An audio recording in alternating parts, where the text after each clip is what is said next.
Boa noite a todos e a todas. Vamos conversar hoje sobre a poeta russa Anna Akhmatova.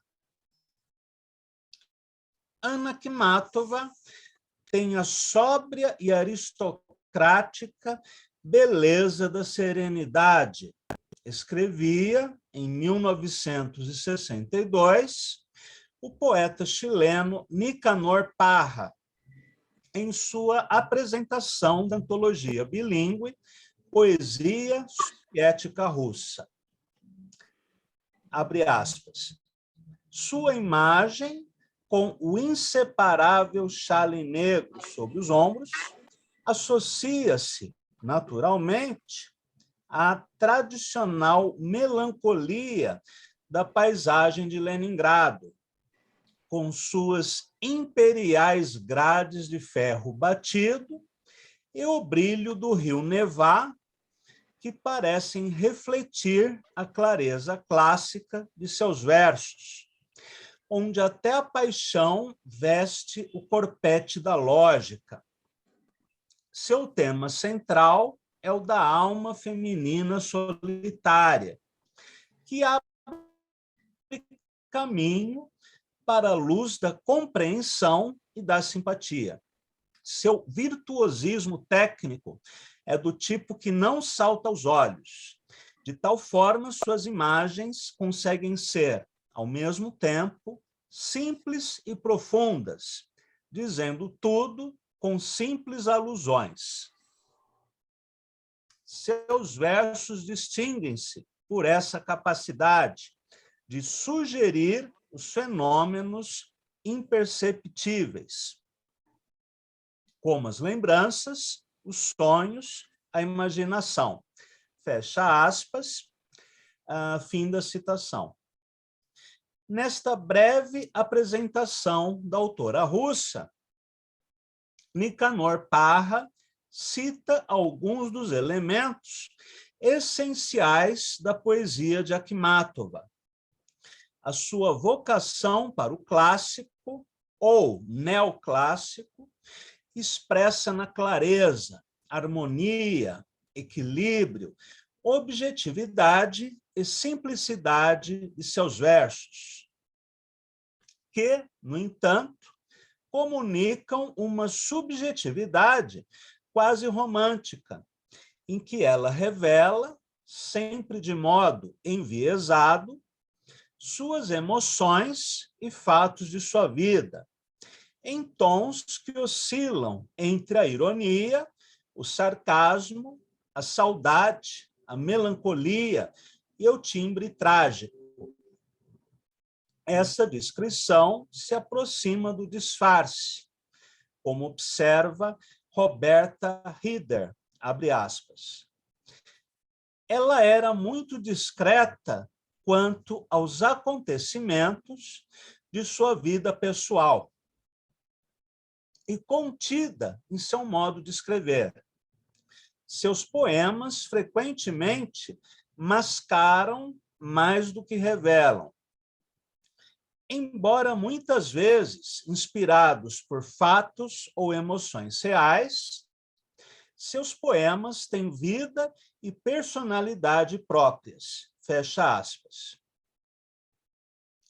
O espírito neoclássico da poesia de Akhmatova, em seu rigor e em sua lógica, nos faz pensar nos modelos gregos em que ela se inspirou, assim como a portuguesa Sofia de Mello Brenner Andressen, mas também em João Cabral de Melo Neto e Paul Valéry, quase todos eles autores que valorizam a precisão semântica e o equilíbrio entre fundo, emoção e forma.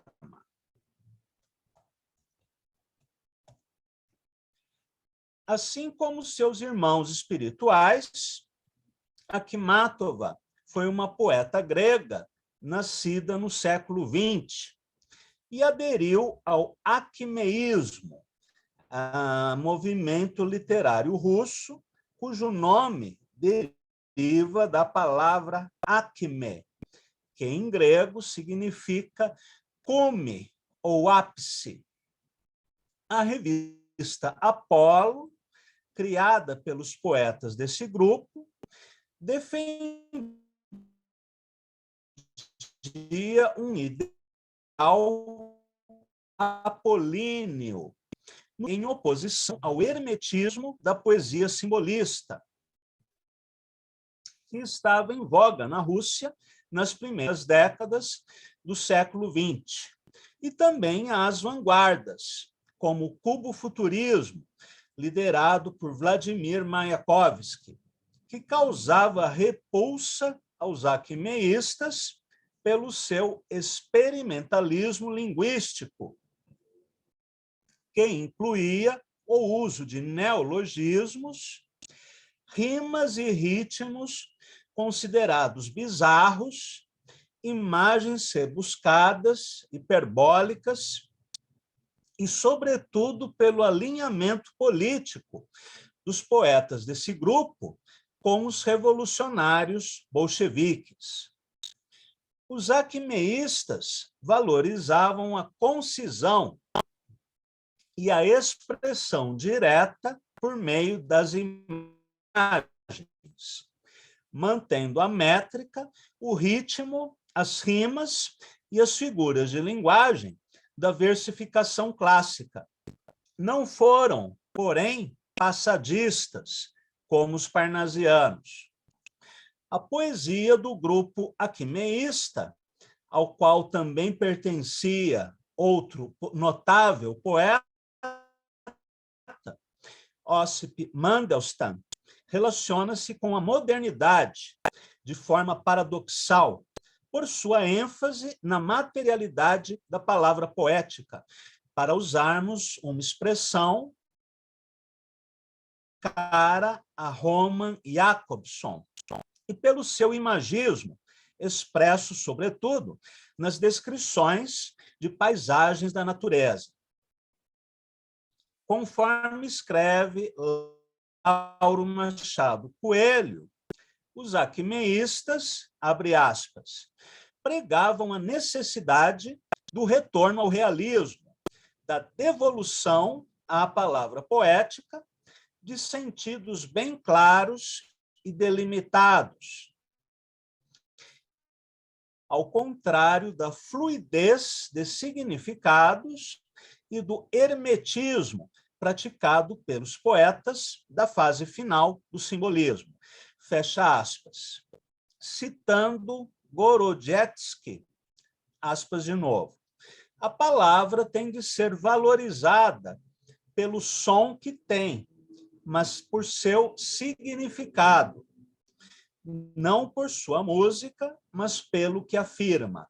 Fecha aspas. Na poesia de Anna Akhmatova, porém, notamos também outros elementos, como o uso da linguagem coloquial, da ironia e do humor, valorizados pelos vanguardistas. Lauro Machado Coelho escreve que uma importante contribuição de Akhmatova à literatura russa foi o de assumir a sua feminilidade, ao praticar uma poesia que, abre aspas, privilegia a análise dos aspectos mais íntimos do comportamento da mulher, de um ângulo de visão inteiramente novo em termos de lírica russa. É uma lírica de estilo econômico e direto, ora sensual, ora irônico ou melancólico, constituindo o que o poeta Alexander Twardowski chamou de romances poéticos em miniatura. No livro Rosário, que publicou em 1914, a autora registra, abre aspas, a busca do consolo no misticismo, na oração, em solitários passeios pelo bosque ou à beira do lago gelado. ou na procura sensual de novos amores, fecha aspas, conforme escreve Lauro Machado Coelho. Comparando a poeta russa a Tolstói e Dostoiévski, Ossip Mandelstam escreve que ela, abre aspas, trouxe à poesia russa a complexidade e a riqueza da novela russa do século XIX, fecha aspas. Talvez o maior elogio já feito ao seu trabalho poético. Anna Akhmatova, cujo verdadeiro nome era Anna Andreevna Gorienko, nasceu em 1888, em Odessa, na atual Ucrânia, filha de um engenheiro naval. Estudou Direito na Universidade de Kiev e depois Literatura e História em São Petersburgo. Viajou, durante a mocidade, para vários países da Europa Ocidental, graças à situação econômica confortável de sua família. Ela escreveu os seus primeiros versos aos 11 anos de idade, mas, temerosa da reação paterna, que condenava aquilo que considerava vida dissoluta dos artistas, publicou seus trabalhos iniciais, já na adolescência, com o pseudônimo de Tatar, nome de sua bisavó.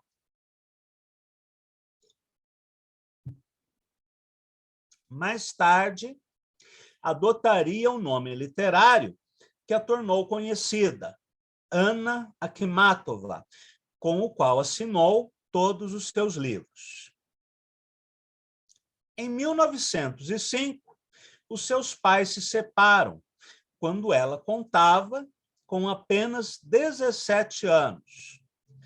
E, 5 anos mais tarde, ela se casa com o poeta Nikolai Gumilev, com quem passou a lua de mel em Paris, onde conheceu vários escritores e artistas, incluindo Amadeu Modigliani, que pintou o seu retrato. A vida conjugal nunca foi tranquila para ela, devido às constantes viagens de seu marido, que a deixava sozinha por longos períodos na casa de campo de sua sogra, em Slepniovo, perto de Bezhetsk, e também por causa das relações extraconjugais de Nikolai, que levaram ao seu divórcio em 1918.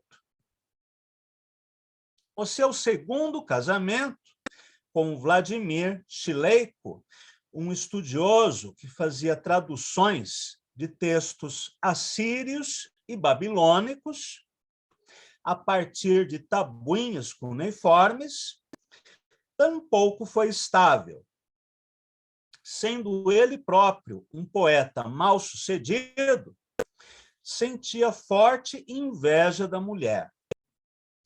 Anos mais tarde, Akhmatova referiu-se a este segundo casamento como um triste equívoco. Anna Akhmatova, que publicou o seu primeiro livro de poesia, Tarde, em 1912, aos 23 anos de idade, frequentou a vida intelectual e boêmia de São Petersburgo e Moscou, em especial a Torre, como era conhecido, o apartamento de Vyacheslav Ivanov, e também o cabaré literário Cachorro Perdido, onde ela conheceu Mayakovsky. Conforme escreve Lauro Machado Coelho, abre aspas, esse gigante impulsivo deu-lhe um susto ao agarrar em suas mãos honras aquelas mãos esguias e aristocráticas, citando um de seus próprios versos. Ah, esses dedinhos, meu Deus, tu és minha. Mayakovsky não resistiu e fez um chaveco em Anna Akhmatova. Foi lá também que Mandelstam, interrompendo um dia a declamação do futurista, gritou-lhe para a gargalhada geral: para com isso, Mayakovsky, você não é uma orquestra romena, referindo-se aos ruidosos conjuntos de música folclórica cigana. Fecha aspas, fim da citação. Akhmatova obteve recepção favorável de sua poesia pela crítica literária russa e fez amizade com poetas de sua geração, como Boris Pasternak, Ossip Mandelstam, que foi seu amante, e Marina Tsvetaeva, com quem trocou intensa correspondência. Assim como Marina, ela também foi tradutora, vertendo para o russo obras de autores como o indiano Rabindranath Tagore, o italiano Leopardi e o francês Victor Hugo. Após a vitória da Revolução Socialista em 1917, a atitude dos poetas aquimeístas foi de aberta ou discreta hostilidade ao novo regime, o que criou dificuldades para eles. Anna Akhmatova procurou manter uma atitude reservada. Não imigrou para a Europa Ocidental, como fizeram muitos de seus amigos e companheiros literários. Não hostilizou de maneira aberta, nem colaborou com o Estado socialista. Ela permaneceu na Rússia, segundo escreve Lauro Machado Coelho, por ser nacionalista, talvez não tanto por um nacionalismo político, mas por um nacionalismo literário. Ela escrevia em russo para o público russo. Não havia lugar para ela num país onde se falasse outro idioma. Em 1921, época em que a União Soviética ainda sofria com os efeitos da Guerra Civil, do bloqueio econômico imposto pelas potências capitalistas e pela intervenção armada de 14 países no jovem Estado operário, vários suspeitos de colaboração com serviços de inteligência ocidentais ou grupos anti-soviéticos foram presos. Entre eles, o primeiro marido de Akhmatova, executado nesse mesmo ano. E a poeta, sentindo-se isolada e pressionada pelo Partido Comunista, que a proibiu de publicar em 1925, ficou em silêncio criativo. Nesse intervalo, publicou crítica literária e textos de história da literatura, incluindo ensaios sobre o poeta que ela tanto admirava, Pushkin. Nas décadas de 1920 e 30, ela viveu em situação material bastante precária, mudou de apartamento diversas vezes, contraiu dívidas e vestia-se com muita simplicidade. Ao vê-la caminhando na rua, com aspecto de mendiga, uma senhora lhe deu uma moeda. sobrevivia, assim como Marina Tsvetaeva, realizando trabalhos de tradução literária. A partir de 1940, voltou a escrever e publicar, agora versos de temática patriótica, louvando a resistência soviética à invasão nazista, responsável pela morte de até 27 milhões de cidadãos soviéticos. Como acontece em todas as guerras, é muito difícil saber o número exato de mortos. Segundo o governo norte-americano, morreram 500 mil pessoas no Iraque durante as duas guerras do Golfo. Segundo os próprios pesquisadores iraquianos, morreram entre 1 milhão e 2 milhões de pessoas. No caso da União Soviética, essa cifra varia entre 20 milhões e 27 milhões de cidadãos soviéticos, mortos ao longo de 4 anos. Nesse período, Akhmatova conseguiu publicar uma reunião de seus 6 primeiros livros de poesia, e mais tarde uma antologia com os seus poemas escolhidos. Durante a Segunda Guerra Mundial, Akhmatova testemunhou a fase inicial da invasão alemã à cidade de Leningrado, a antiga São Petersburgo, que inspirou o seu poema Sem Herói, no qual trabalhou por 20 anos. Evacuada, assim como outros escritores e artistas, para regiões distantes do avanço das tropas alemãs, adoeceu gravemente, contraindo tifo. Antes disso, desde jovem, ela já contraíra bronquite e tuberculose. Ao retornar a Leningrado, em maio de 1944, após a expulsão das forças nazistas pelo Exército Vermelho, Anna Akhmatova escreveu sobre como ficou perturbada ao encontrar, abre aspas, um fantasma terrível que fingia ser a minha cidade, fecha aspas.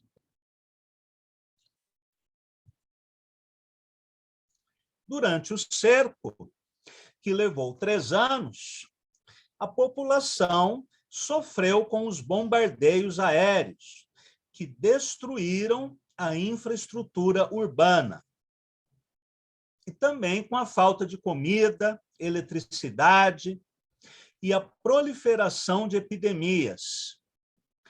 A heróica resistência soviética impôs uma dura derrota aos alemães, porém, ao custo de 300 mil vidas.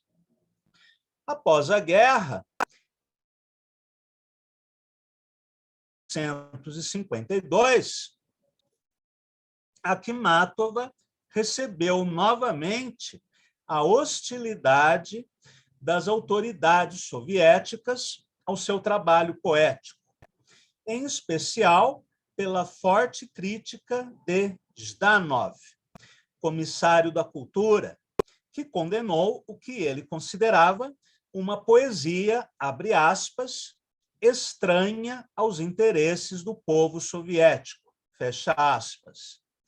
E ainda, abre aspas de novo, eivada de erotismo, misticismo e indiferença pela política, fecha aspas, chamando a autora russa de uma mistura de freira e prostituta.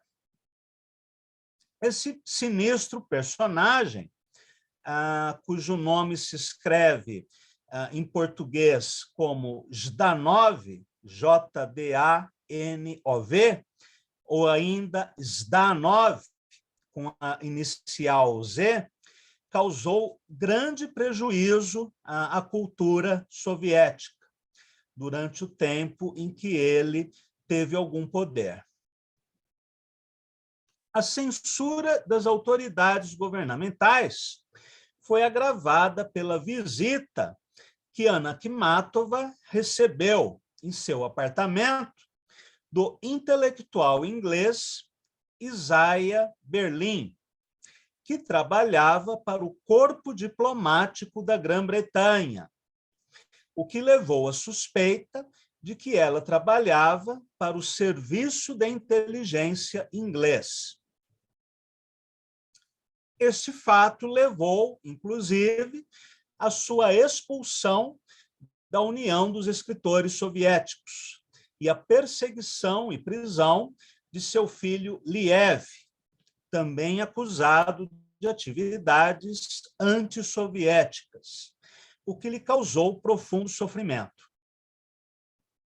Após anos de incompreensão e perseguição, Anna Akhmatova foi reabilitada e reconhecida pelo governo de seu país na segunda metade da década de 1950, sendo autorizada a viajar para a Itália em 1965, onde recebeu o importante prêmio literário Taormina.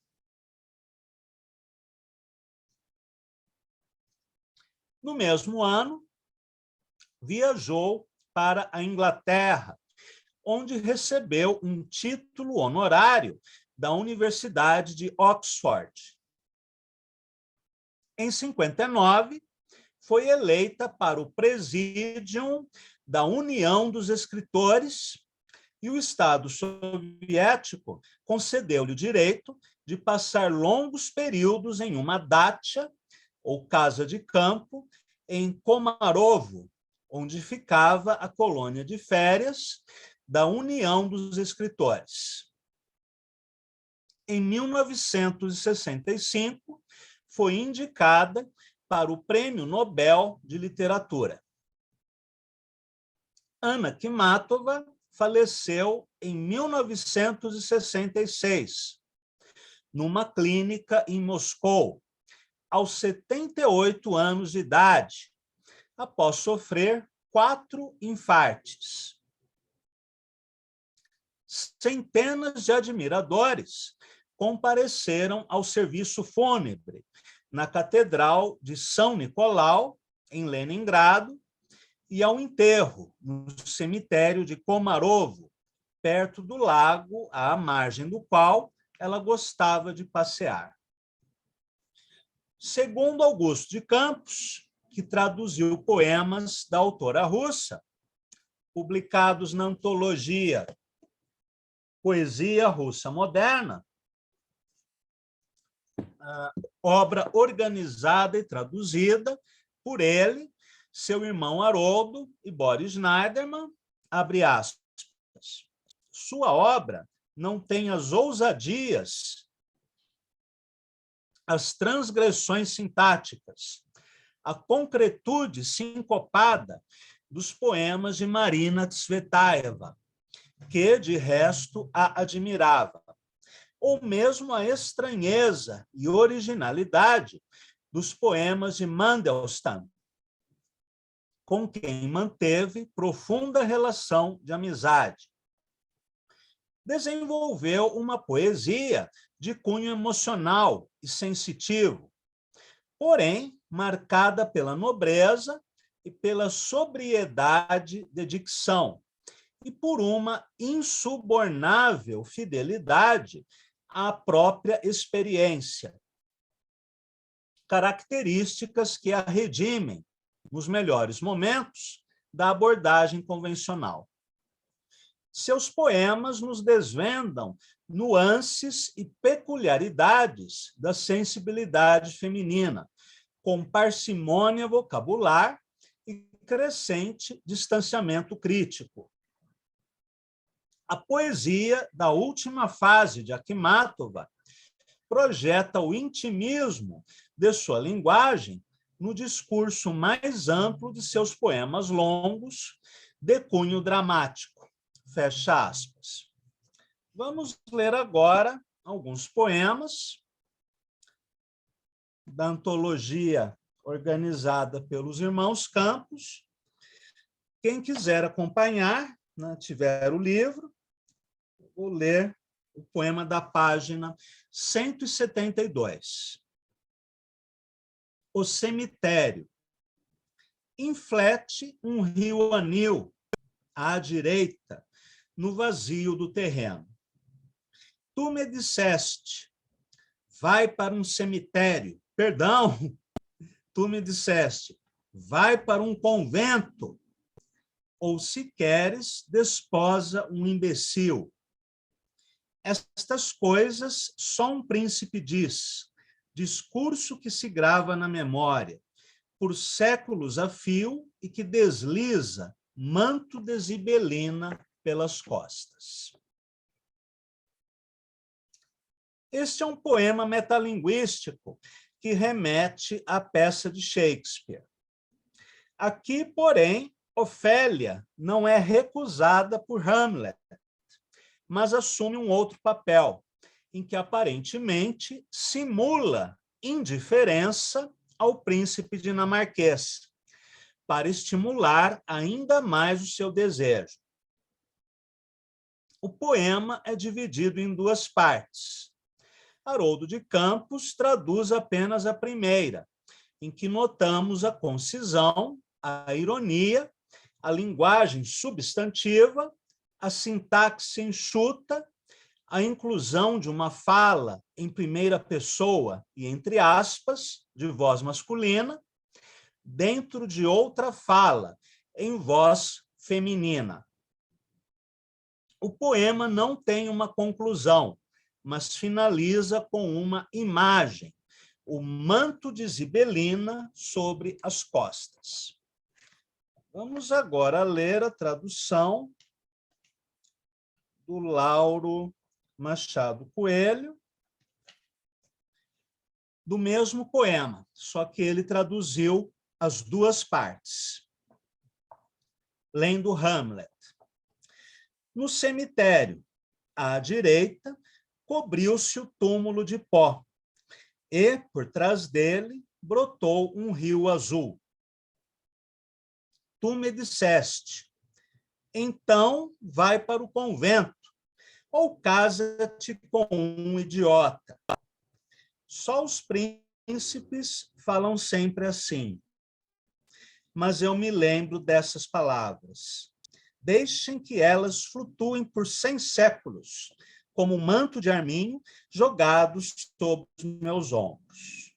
Segunda parte do poema. E como por engano eu disse, tu, iluminou-se a sombra com o sorriso suave de meu amado. Esse é o tipo de deslize da língua que faz com que todo mundo fique te olhando. Mas eu te amo como 40 meigas irmãs.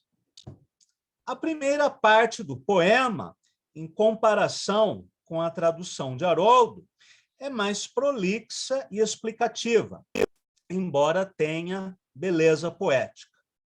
Na segunda parte da peça, traduzida apenas por Lauro Machado Coelho, há uma interessante hipérbole nas linhas eu te amo como 40 meigas irmãs, em que a palavra irmã é ambígua, pode indicar intimidade, proximidade, afeto respeitoso ou ainda amor, no caso incestuoso. Vamos agora ler um dístico de Ana Akhmatova, na tradução de Haroldo e Boris Schneiderman. Que outros me louvem, seu louvor é cinzas. Que me reproves, teu rancor alvíceras. Este é um dístico escrito em versos decassilábicos, onde a ironia do poema anterior cede lugar ao sarcasmo e a linguagem coloquial a um tom solene, ainda que de desprezo.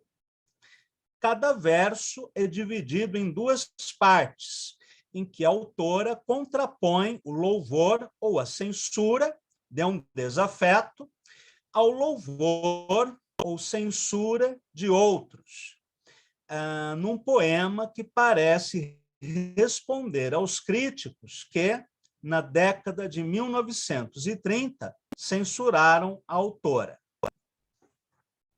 Agora, na página 174, do ciclo Os Mistérios do Ofício, né, também com tradução de Haroldo.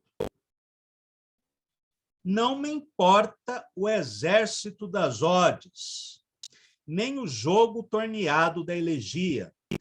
Nos versos, tudo é fora de propósito, não como entre as pessoas, me dizia. Saibam vocês, o verso é do monturo que se alenta, sem vexame disso, como um dente de leão pegado ao muro, anserina, bardana, erva de lixo.